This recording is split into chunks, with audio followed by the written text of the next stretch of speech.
Mais notre déclaration consiste à faire comprendre à la communauté nationale et à la communauté internationale.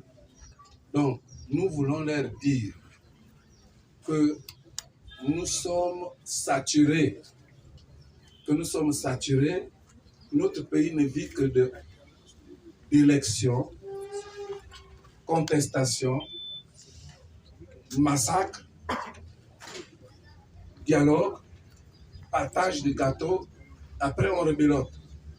Vous voyez, depuis 2005 jusqu'à 2016, on ne fait que la même chose. 2005, 2009, 2016, c'est la même chose. Et puisque par le passé, aujourd'hui, nous voyons que l'élection de 2023 risque de connaître d'autres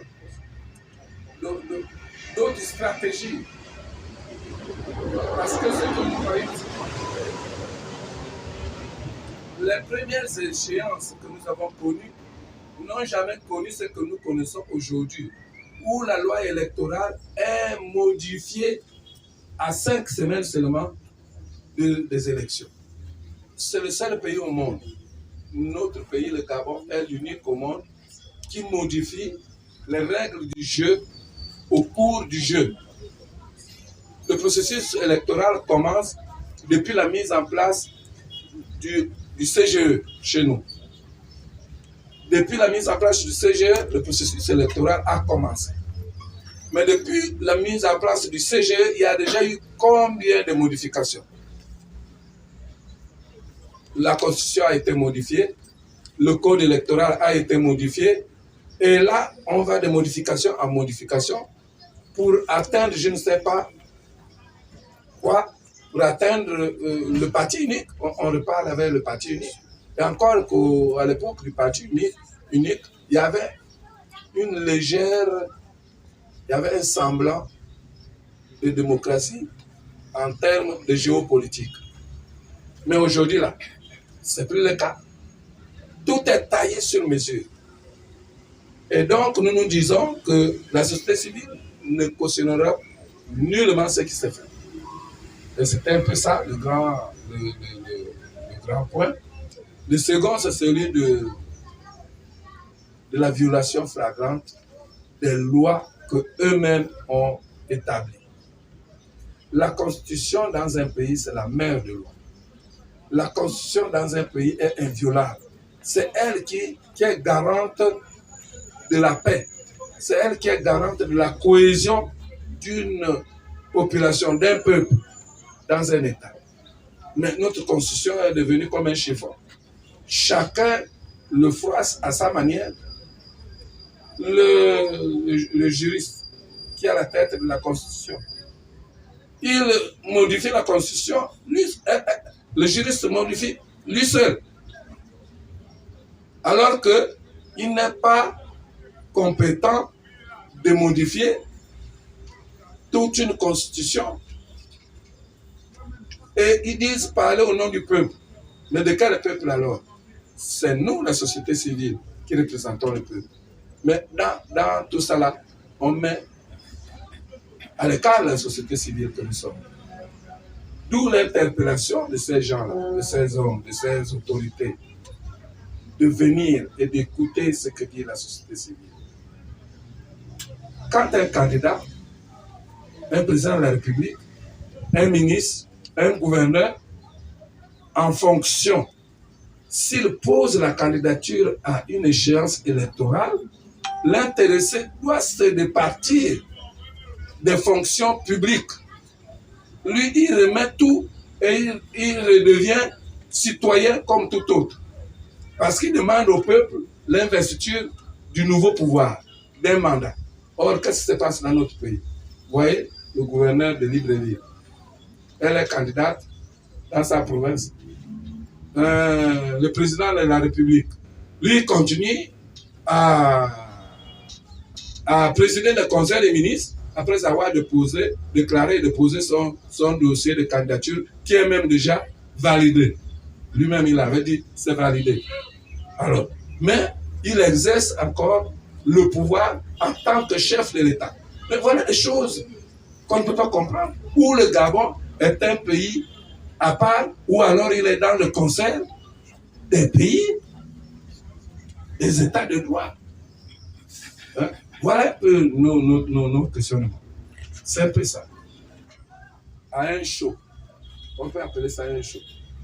On a assisté à une confrontation entre les candidats déclarés à une élection et la sécurité, les forces de sécurité d'une part. Celles-ci qui ne reconnaissent pas, parce que moi je parle en tant qu'agent retraité. Si aujourd'hui j'assume ce que je suis en train de faire, c'est parce que je suis déjà retraité. Mais si j'étais en fonction, je ne pouvais pas le faire. Mais quand on est en fonction, on est agent de sécurité pour protéger les populations et leurs biens. Ce n'est pas pour protéger un seul être. Ce n'est pas pour protéger une famille. Mais c'est pour protéger les populations et leurs biens.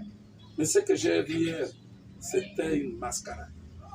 Entre un colonel qui insultait les anciens premiers ministres, les anciens ministres, j'appelle ça insulter, parce que quand on pousse quelqu'un violemment, à beau lui dire que non, mais vous n'honorez pas le galon que vous portez.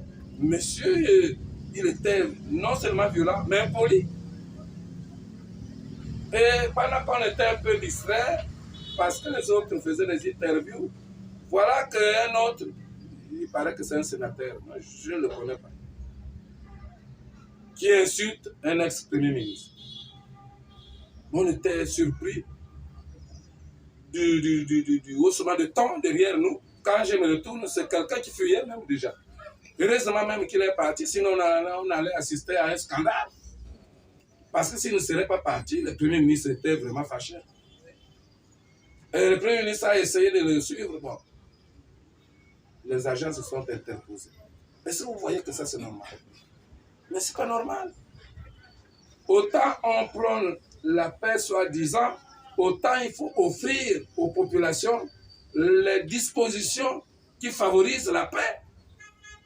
C'est pas on dit la paix d'un côté, on dit parti de masse de l'autre, alors qu'on use des